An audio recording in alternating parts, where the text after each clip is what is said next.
welcome. It's great to have Matt here. My name is Serena Chaudhry. I'm with Reuters. Matt, let's just start off. You founded Inkling in 2009. Talk to me a bit about this decision and how you started up the company. So I grew up in northeastern Canada, in the tiniest little town you could think of, and had always wanted to get out and do something really exciting. Ended up going to university in the United States and then ended up getting a job at Apple. And I spent a solid 8 years there, which was, I think when I started at Apple, I was convinced that I was going to spend about 2 years there. But they were so good at keeping me engaged, and I learned so much as I was going. But I got my green card in July of 2009, and I quit in August, thank you Apple, and started the company. And I had seen the iPad in development, as he had said, and I knew that the iPad was going to be a really big technology. It was going to change the way people consume media. And so we originally started the company thinking about textbooks, that we were going to be the destination for consumers to come and get these interactive, beautiful textbooks. And that didn't work. We spent 3 years in the desert trying to make that happen.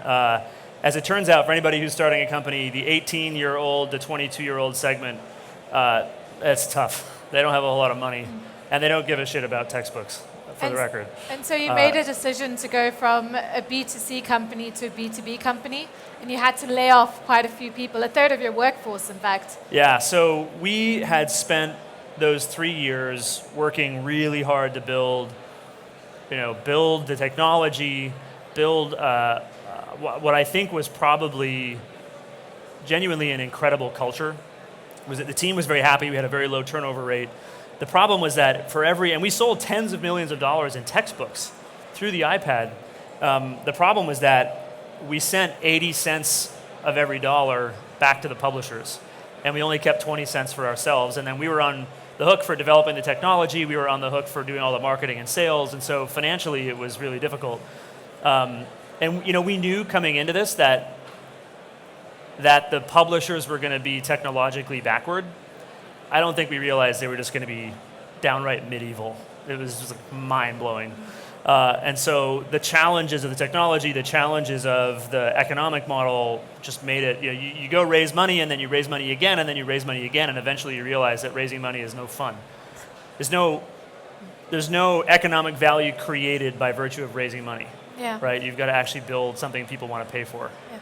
So you had to talk to me a bit about having to lay off people. I mean, it's not an easy thing at any given time for any company. How did you go about doing that, and what went through your mind?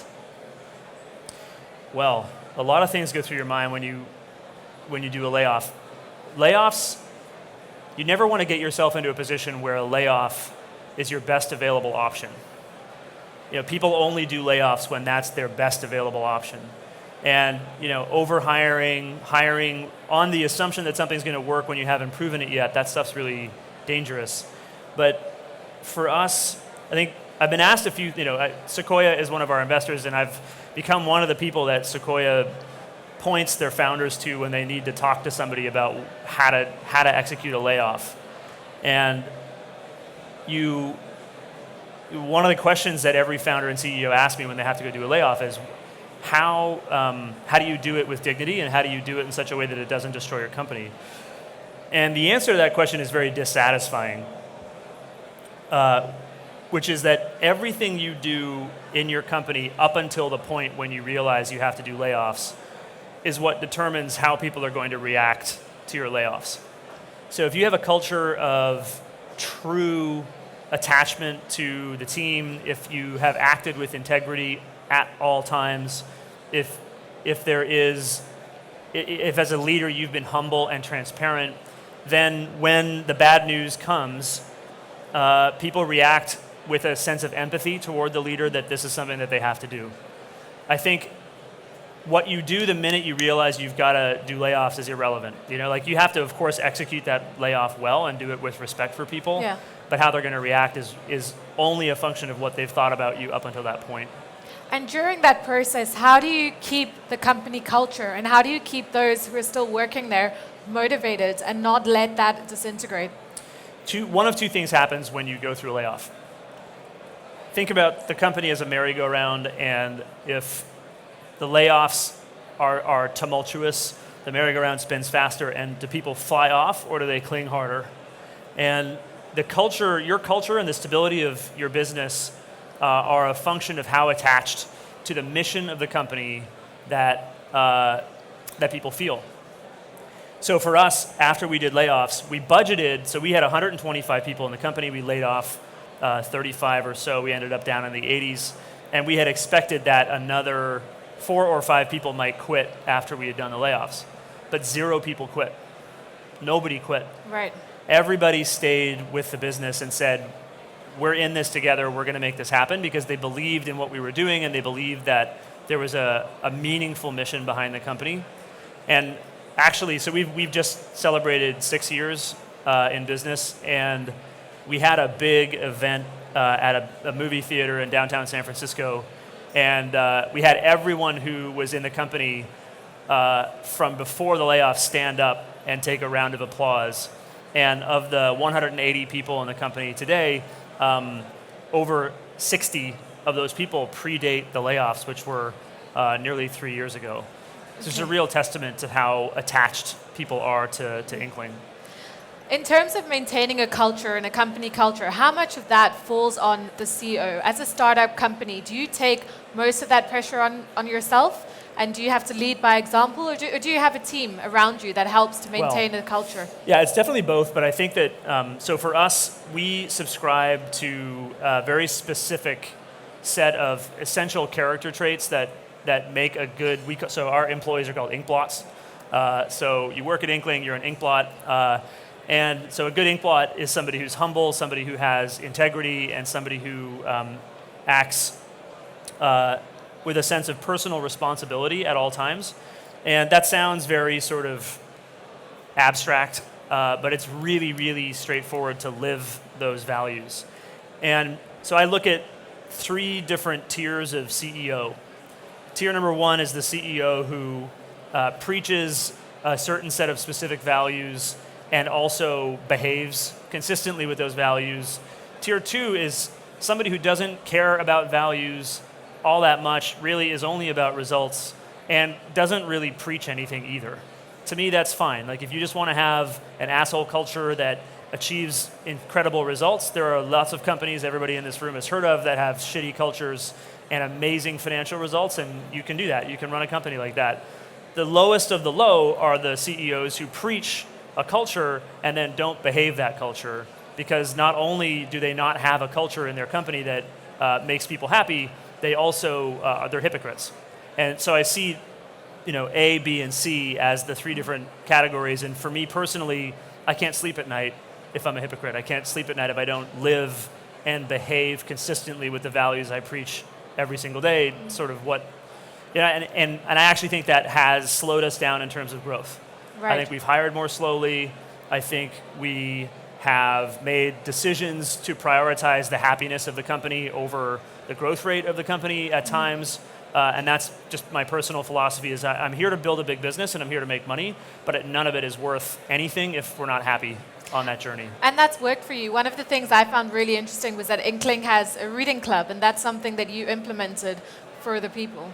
Yeah, so it's a very specific reading club. We have, there's a book that I recommend, I recommend it to all human beings, so if there are any human beings in the room, I'm a big fan. The book is called Conscious Business, and it's by a guy named Fred Kaufman. It's used by a lot of companies. It's used by LinkedIn, sort of as the core of their culture. It's used at Inkling, and it's where I get that stuff about humility, integrity, and responsibility as the 3 essential character traits. And they also talk, and he also talks about these 3 essential skills of coordination, communication, and negotiation.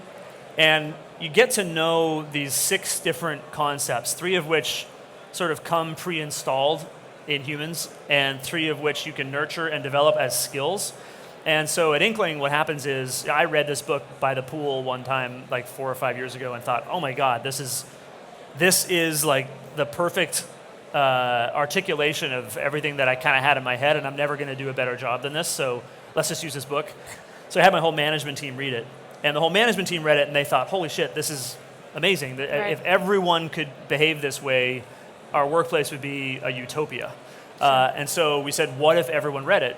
So we bought hundreds of copies and made everyone in the company read it.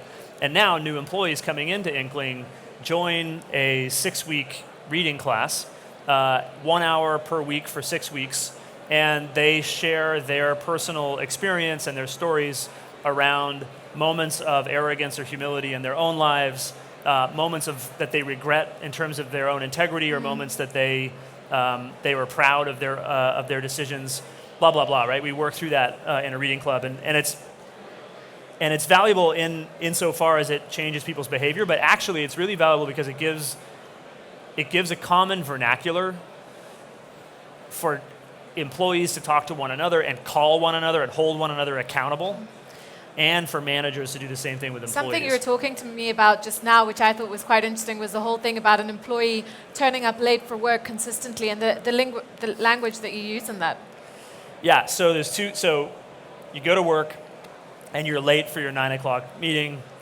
You show up at 9:15 and you say, oh, sorry, shit, the train was late. Okay, so you're a victim of your train. There's nothing you could have done to not be here at 9:15. Literally, the train, you were a victim of the train. Or are you going to come into the meeting and say, look, I'm really sorry I'm late. I should have left earlier. I should have left a lot more margin for error, but I didn't, and now I'm late. I always start sentences that explain a bad outcome with I, right? And if you can always start with I and go from there, then at least you can seek your role. You can't control the world, and not everything's going to go the way you want it to, but at least accept responsibility for your role in it. So at Inkling, we have a zero tolerance policy for victimhood. Don't be a victim. Don't be a victim of the people around you. Don't say that the design team didn't get you your designs on time, so you didn't get your software built. Say that you probably didn't give them enough notice to get it to you on time. And this is a really important part of who we are. Something I want to go back to again, obviously people make the culture of a company as well. And that time when you laid off people and you then again at some point had to start the hiring process again, you as CEO were extremely involved in the selection of every single person that built up your company. So up until about 100 people, I interviewed every single person into the company. And I have a particular technique that I use when I interview people to understand how they respond to difficult, reflective situations. So I can't tell if you're a good engineer. I can't tell if you're a good marketer. I can't tell if you're a good salesperson. I'm not a domain expert in those things, but I can tell if you're a good person. I can tell if you're going to be consistent with our values. Do you have built-in humility? Do you have built-in integrity? Do you have built-in personal responsibility? Are those your default settings?